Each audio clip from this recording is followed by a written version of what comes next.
Hey guys, how's it going? Welcome back to my channel. Today I'm continuing with my Beatles discography journey, and we've made it to their soundtrack album from 1967 called The Magical Mystery Tour. Now, the film was an attempt to combine the freewheeling fun of Ken Kesey's 1964 cross-country American bus tour aboard Further with the merry pranksters and the then popular coach bus trips from Liverpool to see the Blackpool Lights. Now, Further is the name of a bus from 1939, the International Harvester School Bus purchased by author Ken Kesey in 1964 to carry his merry band of pranksters cross-country, filming their counterculture adventures as they went. Most of the band members have said that the initial idea for the project was Paul McCartney's, although Paul stated, "I'm not sure whose idea Magical Mystery Tour was. It could have been mine, but I'm not sure whether I want to take the blame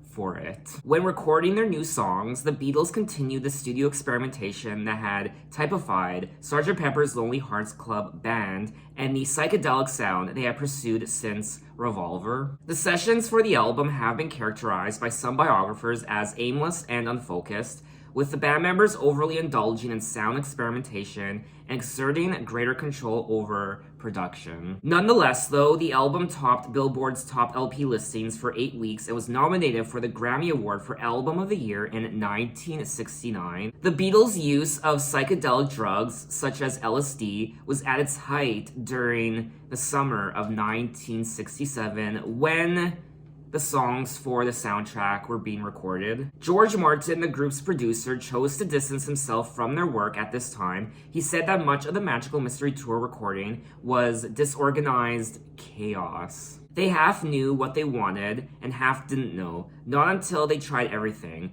The only specific thought they seemed to have in their mind was to be different. So that's a little backstory behind the soundtrack, and I'm excited, just as excited as I was listening to all their other albums. Now, there are 11 tracks on the album, and the album is 36 minutes. I don't recall hearing any of these songs before. But anyway, let's get into it with track 1, Magical Mystery Tour.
That was track 1, Magical Mystery Tour. Wow.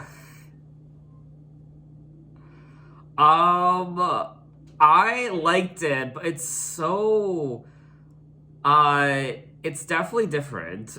It captures that same excitement that we experienced on their prior album, Sgt. Pepper. I liked the overall progression of the song from beginning to end, all the instruments. I like the use of the horns and the piano at the end. It's a little weird, I won't lie, but I still enjoyed it. Roll up for the Magical Mystery Tour. Step right this way. Roll up for the Mystery Tour. The Magical Mystery Tour is waiting to take you away, waiting to take you away.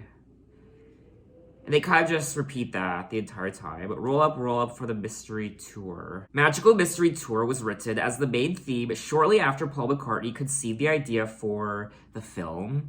I do have one question. Why are they dressed like that on the album cover?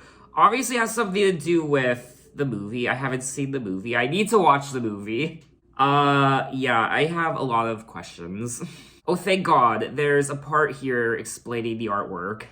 The record's cover featured a photo of the Beatles in animal costumes taken during the shoot for I Am The Walrus, and marked the first time that the band members' faces were not visible on one of their EP or LP releases. We also hear traffic sounds in the song, and then towards the end, we hear this clinking.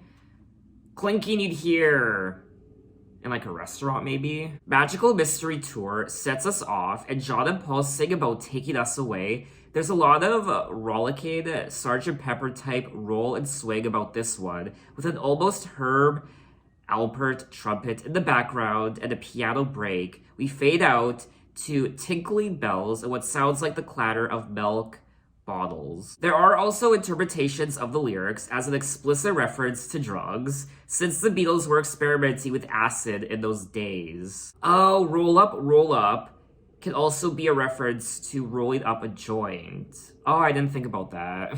When talking about the song, Paul McCartney said, Magical Mystery Tour is waiting to take you away, so that's a kind of drug. It's dying to take you away. Magical Mystery Tour was the equivalent of a drug trip, and we made the film based on that. I need to see this movie now. But anyway, let's move on to track 2, The Fool on the Hill. Day after day, alone on a hill, but nobody wants to know him. They can see that he's just a fool, but the fool on the hill sees the sun going down, see the world spinning round. A man of 1,000 voices talking perfectly loud, and he never seems to notice but the fool on the hill. See the world spinning round.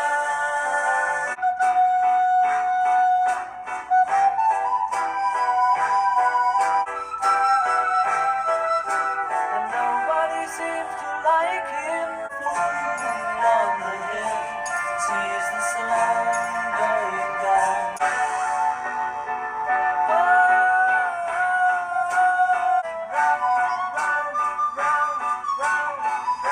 Knows that they're the fool.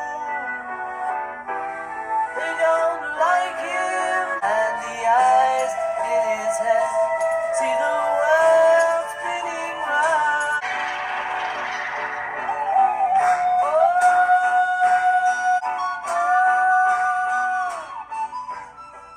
That was track 2, The Fool on the Hill. What a fascinating album. I feel like this is maybe their most experimental album yet. Just all the sounds, it's so random at times, but so intriguing. I really enjoyed the overall instrumental of this track, just like track 1, Magical Mystery Tour, the horns and the flute. Now we also hear the penny whistle from Paul McCartney, and the harmonica from John Lennon, and the Jew's harp, also from John Lennon, and the harmonica from George Harrison, maracas from Ringo Starr, and the finger cymbals from Ringo Starr as well. Day after day, alone on a hill, the man with the foolish grin is keeping perfectly still, but nobody wants to know him. They can see that he's just a fool, and he never gives an answer, but the fool on the hill sees the sun going down, and the eyes in his head see the world spinning around.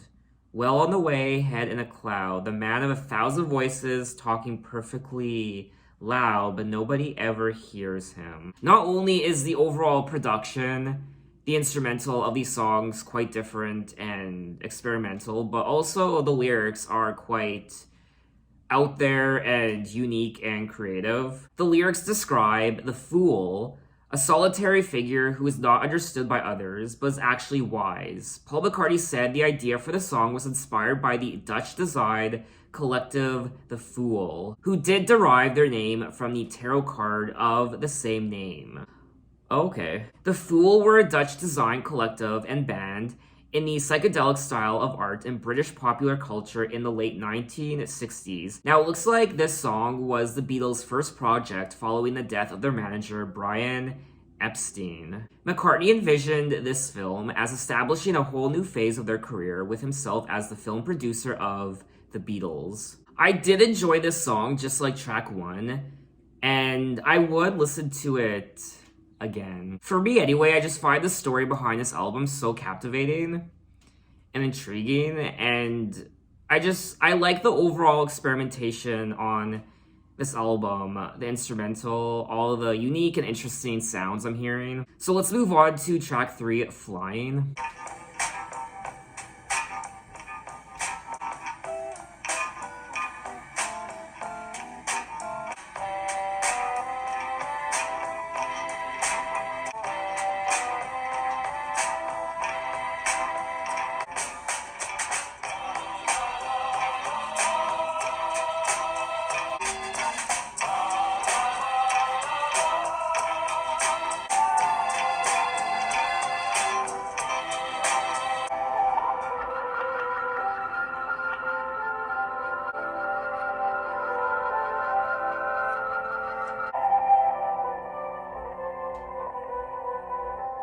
That was track 3, Flying, and this track was completely instrumental, with the exception of some la-la-las, some subtle la-la-las in the background. I enjoyed the overall atmosphere of this track. I love tracks like this on any album where it's solely instrumental. I just like that ambience, I like that atmosphere, and I enjoyed it. I will say though, so far we are 3 tracks in, and this album sounds like a hybrid of Revolver and Sgt. Pepper. The track is an instrumental and the first Beatles track to be credited to all 4 members of the band. Now, some of the instruments used were the mellotron.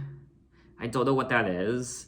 It is an electromechanical musical instrument developed in Birmingham, England in 1963. We also hear the Hammond organ and some drums, maracas, sound effects, wordless vocals, bass guitar. I mean, we are 3 tracks into the album, and there is a sense of whimsy so far. I don't know if I'm the only one. But anyway, let's move on to track 4, Blue Jay Way.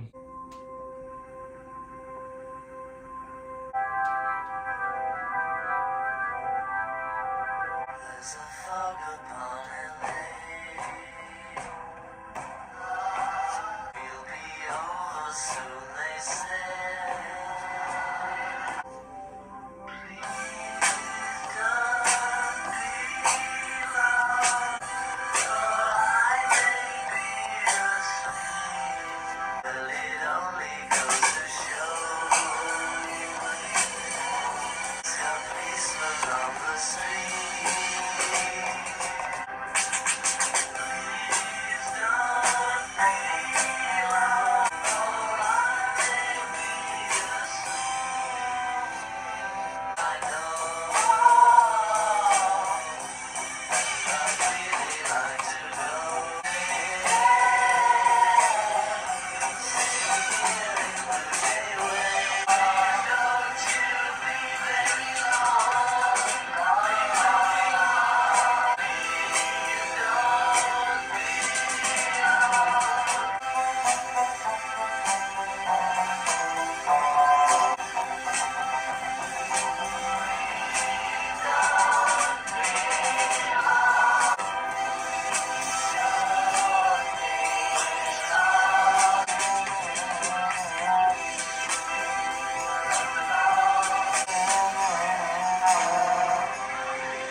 That was track 4, Blue Jay Way, and definitely, for me, the trippiest song on the album so far. Now, I do have to confirm the lead vocalist on this track, who was indeed George Harrison, and I do want to apologize for an error I made in my prior video for Sgt. Pepper, in particular for track 8, Within You, Without You, where I said that the lead vocalist was John Lennon, and you guys instantly let me know that it was George Harrison, not John Lennon, and I do apologize. When I read those comments, I was absolutely horrified.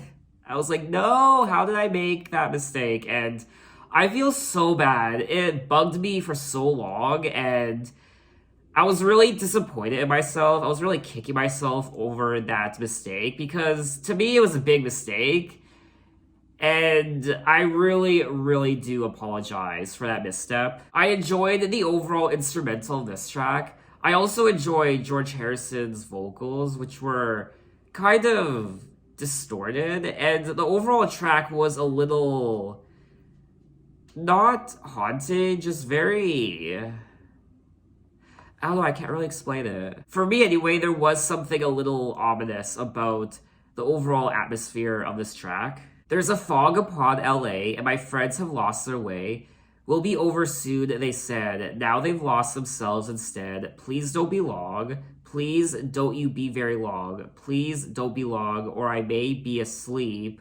Well, it only goes to show, and I told them where to go. Ask a policeman on the street. There's so many there to meet. Soon it will be the break of day, sitting here in Blue Jay Way.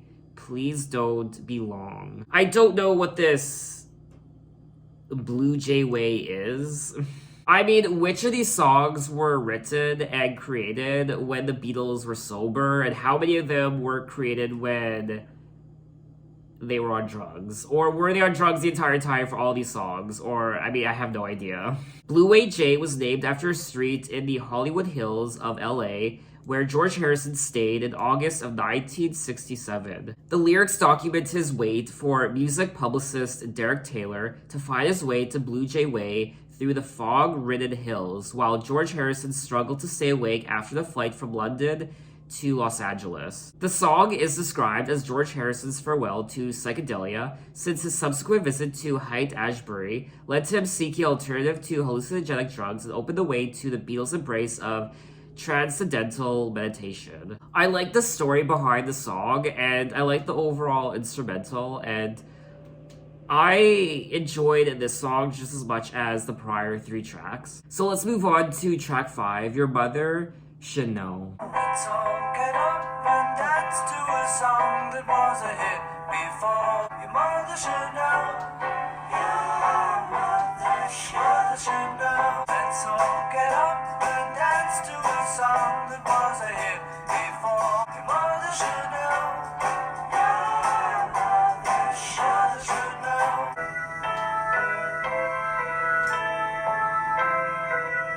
Lift up your hearts and sing me a song that was a hit before. Mother should know. Mother should know. Sing it again. Da da da da da da da da da da. Your mother should know. Your mother should know. Mother should know. That was track 5, Your Mother Should Know, and for me, this sounds like the most traditional sounding Beatles song on here. Paul McCartney sounds great, and I like the lyrics. It's not my favorite track on the album.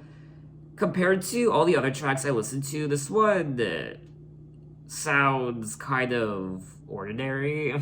I don't know, it doesn't have that same fun and whimsy that the other tracks had, in my opinion. It does sound like a song that they could have released from one of their other albums. Titled after a line in the 1961 film A Taste of Honey, its lyrical premise centers on the history of hit songs across generations. Paul McCartney said he wrote it as a plea for generational understanding and respect for a mother's life experience. I like the overall instrumental of this track. I like the piano. I like how upbeat it is. But for me anyway, this sounds like a song that we've heard from Paul McCartney before. Let's all get up and dance to a song that was a hit before your mother was born, though she was born a long, long time ago. Lift up your hearts and sing me a song that was a hit before your mother was born. Lyrically, this might be one of my least favorite tracks on the album. I don't know, I just overall don't find the song as intriguing as all the other ones I listen to. Your Mother Should Know is in the music hall style, further to Paul McCartney's earlier composition When I'm 64. Now, speaking of the film A Taste of Honey, didn't the Beatles record a song? Or there was a lyric, I remember. A taste of honey. You know what I'm talking about. Oh my god, what is it? What is it? What is it? I have to find it. A Taste of Honey from their debut album, Please Please Me. A taste of honey. Yes! Tasting. Oh god, I need to watch this movie. The movie tells of a white teenage girl who falls pregnant with a black man's child and withholds the pregnancy from her domineering mother. I did enjoy listening to this track. I just wouldn't go back to it as much as some of the other tracks I've just listened to. So let's move on to track 6, I Am The Walrus.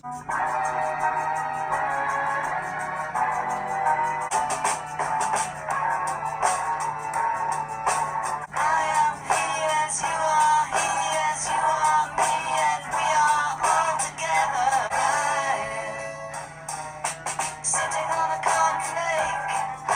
Corporation t-shirt, stupid bloody Tuesday, man. You've been a naughty boy. I am the Eggman. They are the Eggman. Look at you, Mr. City Policeman sitting. See how they fly like Lucy in the sky. See how they run.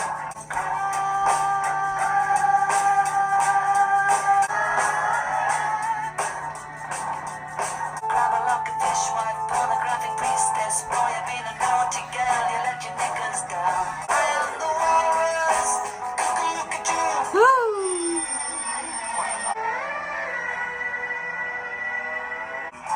Sun don't come here to time, I'm standing in the English way. I am the walrus.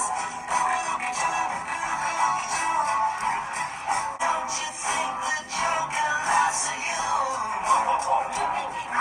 Unless you're penguin singing Hare Krishna, you should have seen the kid he had around the pole.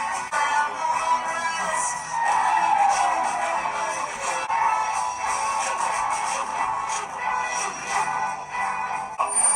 Oh.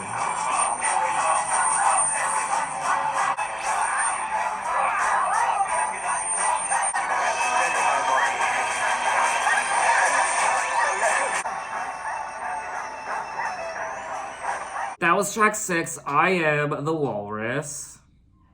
Don't do drugs, kids. What nonsense was this?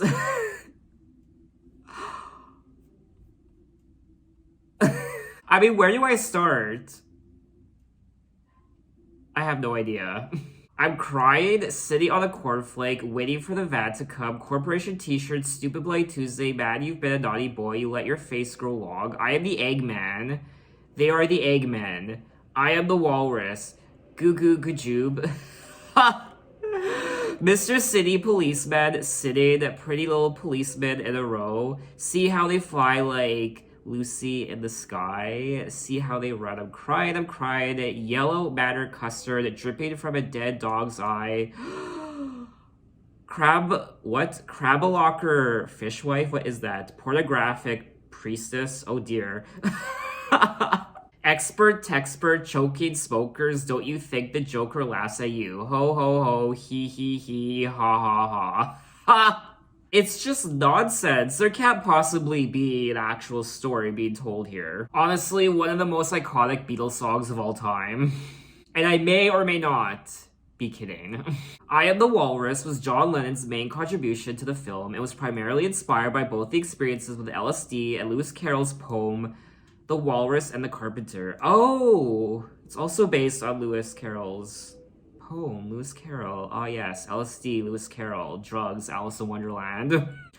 Oh, The Walrus and the Carpenter. I remember that from the Disney animated movie where, doesn't he eat the oysters? Oh god, that scene is horrifying in the movie. I always felt so bad for those oysters.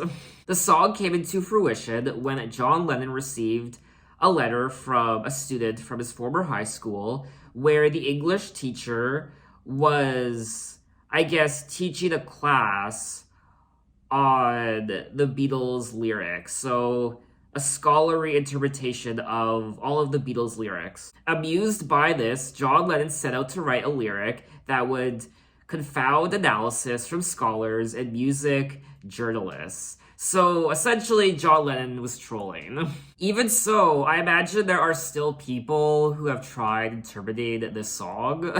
The lyrics also included the phrase Lucy in the Sky, a reference to the Beatles' earlier song, Lucy in the Sky with Diamonds, which one of you let me know in the comments of my prior video that LSD, Lucy in the Sky with Diamonds. So I guess it's an acronym. I had a lot of fun listening to this track. It's definitely one of the most bizarre Beatles songs I've ever listened to. But anyway, let's move on to track 7, Hello, Goodbye.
That was track 7, Hello, Goodbye, and initially I wasn't the biggest fan of this track during the first minute, but then towards the middle and then towards the end, it really did grow on me, and I grew to quite like it. I think it's quite catchy. I like the chorus.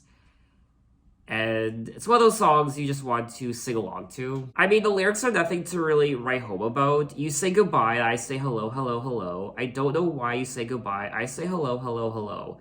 I feel like this is another song that was created when they were under the influence. This sounds like a song someone would have recorded and written when they were high.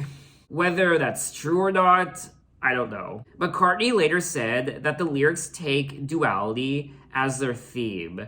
The song originated when, in response to a question from Beatles aide Alistair Taylor about songwriting, Paul McCartney sat down at a harmonium and asked Taylor to say the opposite of whatever he said. Unimpressed with the composition, John Lennon pushed for I Am The Walrus to be the single's A-side before reluctantly accepting that Hello Goodbye was the more commercial sounding of the two sides. The song did receive mixed reviews from music critics. While some reviewers praised the song for its classic pop qualities, others deemed it unadventurous by the Beatles' standards. The answer to everything is simple. It's a song about everything and nothing. If you have black, you have to have white. That's the amazing thing about life, said Paul McCartney when discussing the song in 1967. It's such a deep theme in the universe. Duality. Man, woman, black, white, ebony, ivory, high, low, right, wrong, up, down, hello, goodbye.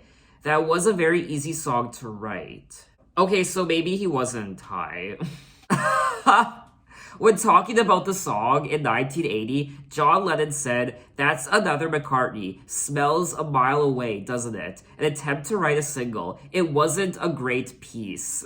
I will say, in doing research for this album, reading some of the history that went into the songwriting and the creation of the album, it seems like there was some sort of tension, especially when it comes to John Lennon. Just from what I'm reading, he seems quite agitated for whatever reason. I had fun listening to this track, and I would definitely listen to it again. So let's move on to track 8, Strawberry Fields Forever. Let me take you down, 'cause I'm going to. Nothing is real, and nothing to get hung about. Strawberry fields forever. Living is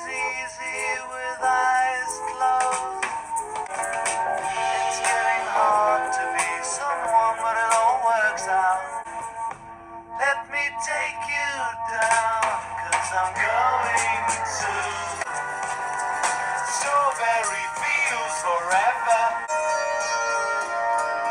No one I think is in my tree, but as I think it's not too bad, let me take you down strawberry fields.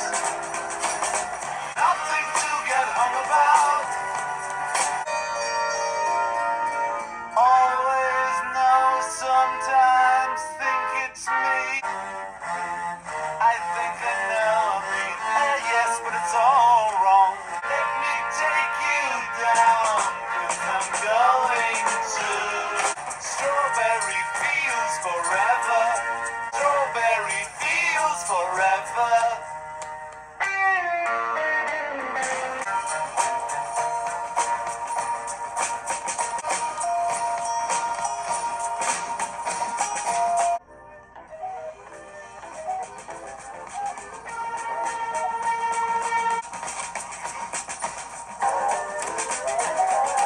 That was track 8, Strawberry Fields Forever, and this is another great song on the album, and I felt like I was in a dream listening to this track. I do think it fits in with the overall album so far, and it's so different. I like the instrumental, I just like the sound, I like the lyrics, because I'm going to Strawberry Fields, nothing is real, and nothing to get hung about. Strawberry fields forever. Living is easy with eyes closed. It doesn't matter much to me. Let me take you down, because I'm going to strawberry fields. Nothing is real. I don't know if they're singing about an actual strawberry field, or it's more so some sort of drug analogy. While the song initially divided and confused music critics and the group's fans, it proved highly influential on the emerging psychedelic genre. John Lennon based the song on his childhood memories of playing in the garden of Strawberry Field, a Salvation Army children's home in Liverpool. It operated as a children's home between 1936 and 2005. The location gained worldwide fame following the release of the Beatles' 1967 single Strawberry Fields Forever. I loved the overall instrumental of this track, the trumpet in particular, and we also hear, of course, the guitar, the piano, the tambourine, the maracas, the bongos. Now, this song was a big deal. There is a huge write-up on it.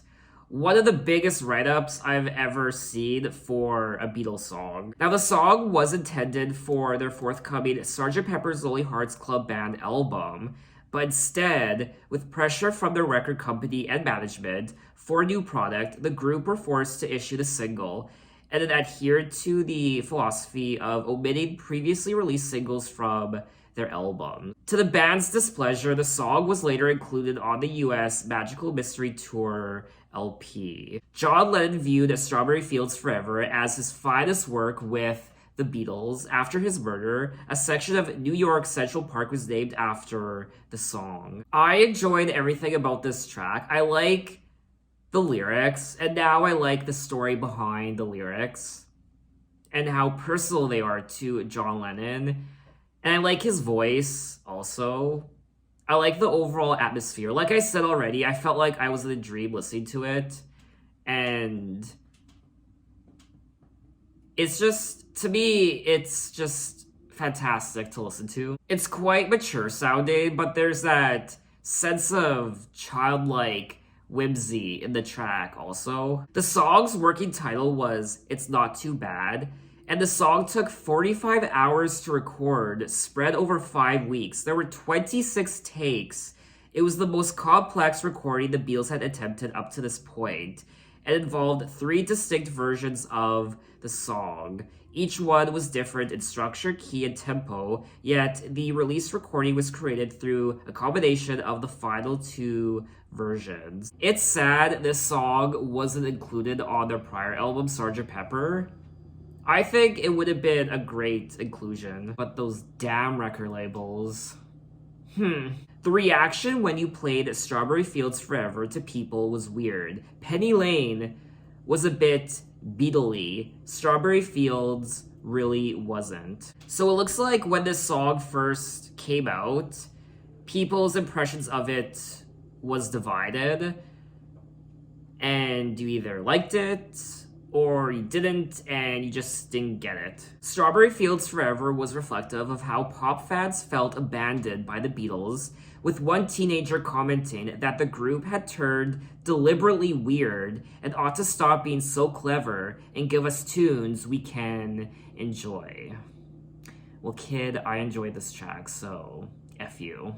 When the song first came on radio in early 1967, it sounded like nothing else, with its racked vocal, out-of-tune brass section, and queasy strings. It's described as utterly bizarre, creative, strange, and different. Honestly, I don't find this song as weird and different and crazy as some people made it out to be. I guess back then in 1967 it was, but to me it was just a very creative, different song and very beautiful to listen to, and overall, I quite enjoyed it. Now, my question to you is, do some of you think this song is overrated? I imagine there are some of you watching this video right now who have heard this song hundreds of times, if not thousands of times, tens of thousands of times, and this is my first time listening to it. But I will definitely be listening to this song again and again for the rest of my life. I thoroughly enjoyed it. So let's move on to track 9, Penny Lane. Penny Lane, there is a barber showing photographs. People that come and go, stop and say hello. On the corner is a banker with a motor car. Where's the Mac in the pouring rain? Penny Lane is in my ears and in my eyes. I sit and meanwhile back in Penny Lane there is a fireman with an hour.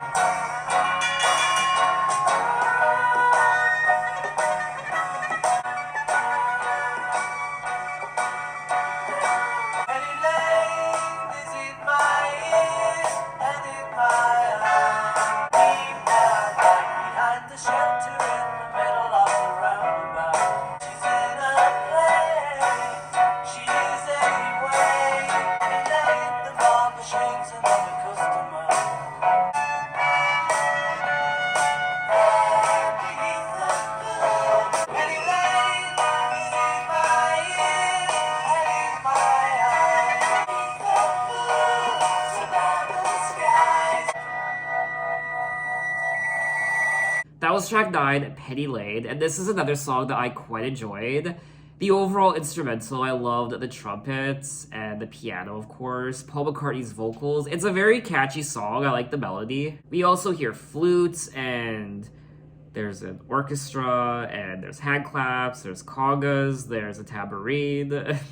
It's a very cheery song, it has that cheery mood, and makes you want to move your body, and I had fun. Penny Lane, there is a barber showing photographs of every head he's had the pleasure to know, and all the people that come and go stop and say hello. On the corner is a banker with a motor car. The little children laugh at him behind his back, and the banker never wears a mask.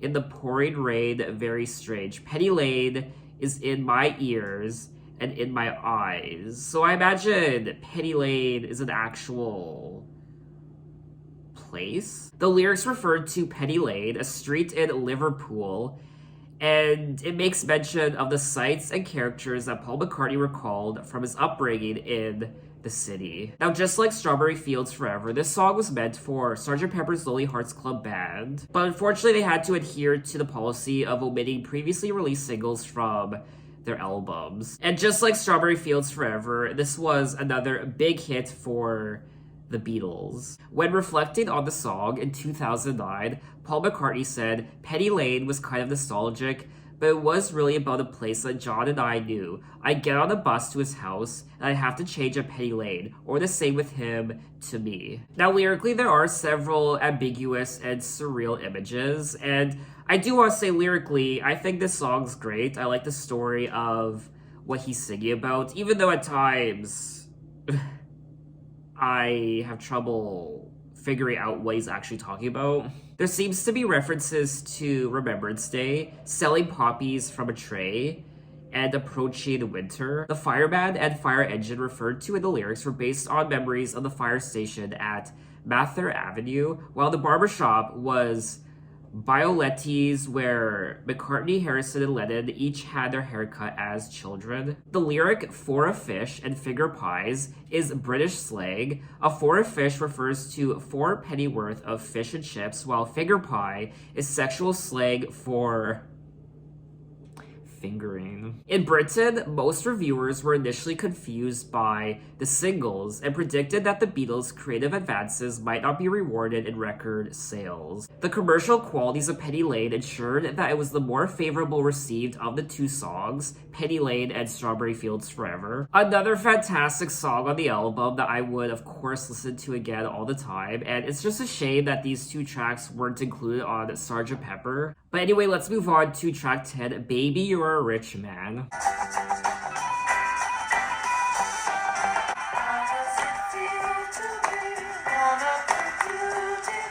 Why does this melody sound very familiar?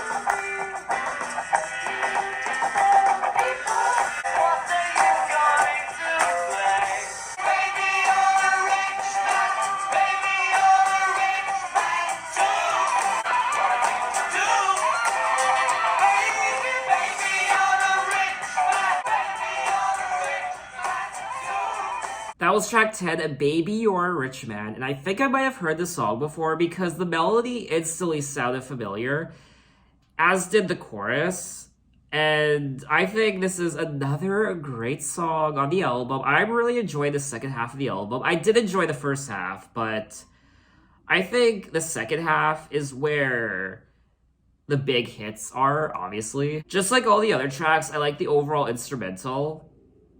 I've just really enjoyed the production on this album. I think it's so intriguing and fun and different, and I like the use of all the various instruments, and it keeps you excited. How does it feel to be one of the beautiful people? Now that you know who you are, what do you want to be? And have you traveled very far, far as the eye can see? Baby, you're a rich man. Baby, you're a rich man too. Keep all your money in a big brown bag inside a zoo. What a thing to do.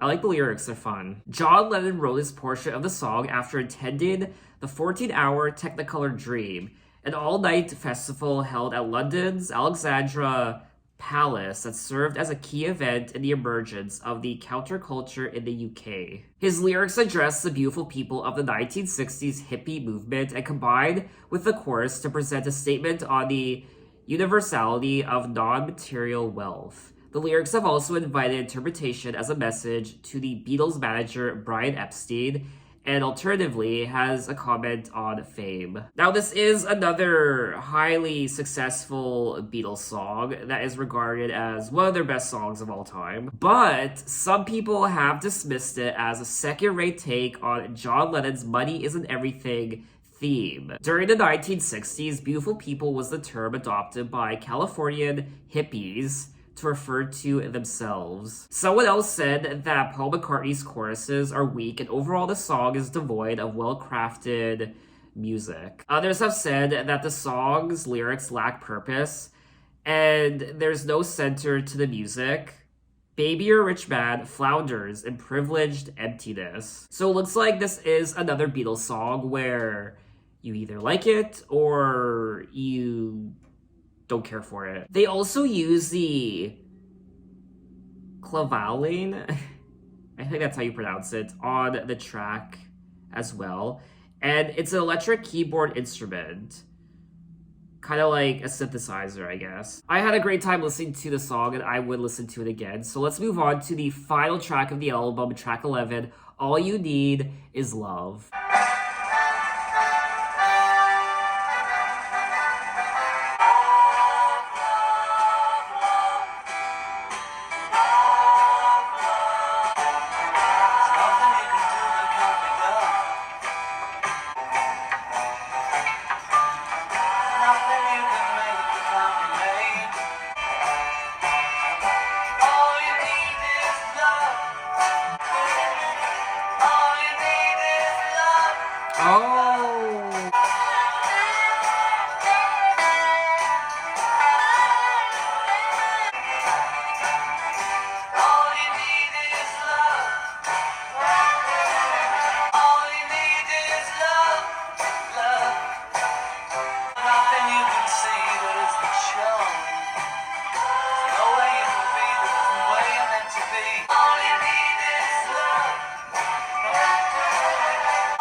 That was track 11, All You Need Is Love, and I think I've heard the song before. The melody, the chorus sounds strangely familiar, and of course I like the instruments, the trumpets, and the horns, and it's very anthemic, and it has a very basic message. All you need is love, all you need is love, all you need is love.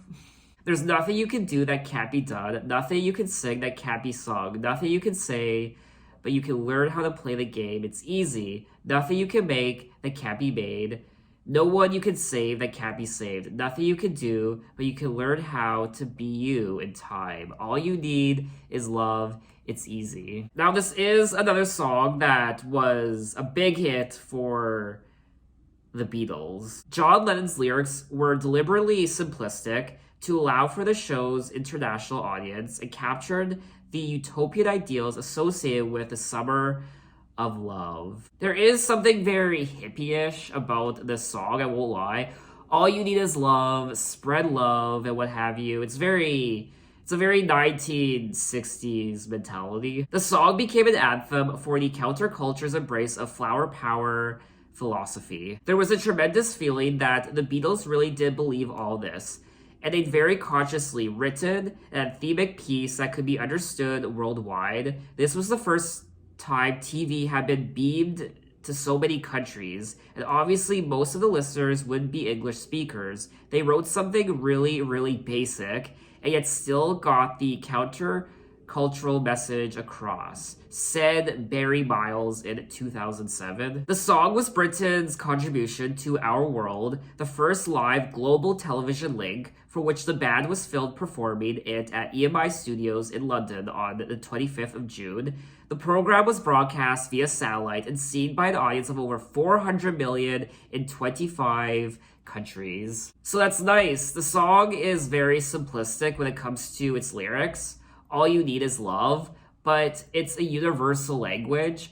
All you need is love. That is something that everyone around the world could understand, regardless of the country or regardless of the language you spoke. Maybe in the 60s we were naive and like children, and later everyone went back to their rooms and said, we didn't get a wonderful world of flowers and peace. Cried for it wasn't enough. The thing the 60s did was show us the possibility and the responsibility we all had, said John Lennon in 1980. Just like their prior album, Sgt. Pepper, I think this song perfectly encapsulates what people were trying to achieve in the 1960s. So that was all 11 tracks of Magical Mystery Tour by the Beatles, and I quite enjoyed myself. And I had a lot of fun. This was great. I think this is one of the best soundtrack albums I've ever listened to. I think the album is great from beginning to end. Now, of course, I think the second half is a bit stronger because that's where the juicy hits are. But overall, I would listen to most of these songs again. I like the overall production, the experimentation. The instruments were sublime on this album, and I liked the overall mood and ambience and atmosphere of these tracks. I like the songwriting as well.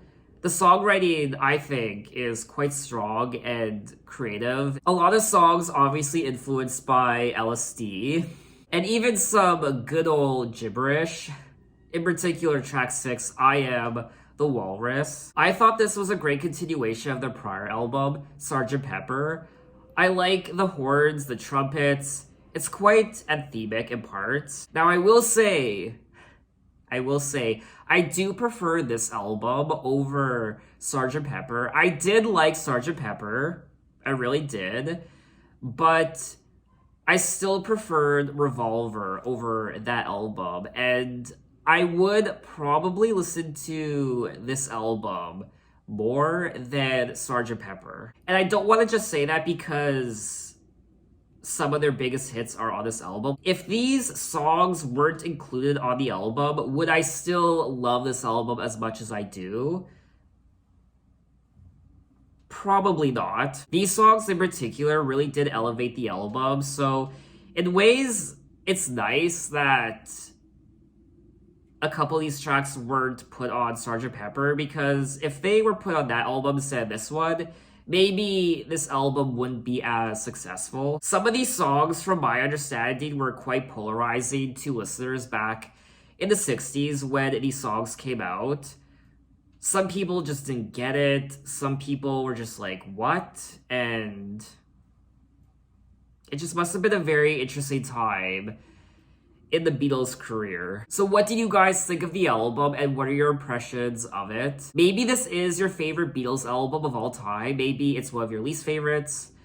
And which songs from this album do you prefer the most? So I think that's all I have to say on the album. And in my next Beatles video, we will move on to their 9th studio album called The White Album. Now this is a very big project. So I will be dividing this album into 2 videos. I'll be doing a part 1 and a part 2. There is no way I'm sitting down and recording a video where I listen to, what is it, over 30 songs? For me anyway, I don't feel comfortable doing that. I do talk a lot in these videos, and I don't have enough energy. I don't have enough saliva in my mouth to listen to 30 songs, 30 plus songs, and talk about them. I would be dead by the end. I will be uploading that video in the new year, in January, in a few weeks. And then we will move on to Yellow Submarine, Abbey Road, and Past Masters Volume 2, Let It Be. I'm thinking of doing Past Masters Volume 2 before Abbey Road. So I'll do the White Album, Part 1 and Part 2, and then Yellow Submarine, then Past Masters Volume 2, Abbey Road, and then Let It Be, and then I'll move on to John Lennon's solo albums. So that's kind of the plan when it comes to where the future is headed with this Beatles journey of mine. So thanks for watching, guys. You can find me on Twitter, you can find me on Instagram, you can message me, you can say, hey, how are you? And I'll see you next time. Take care.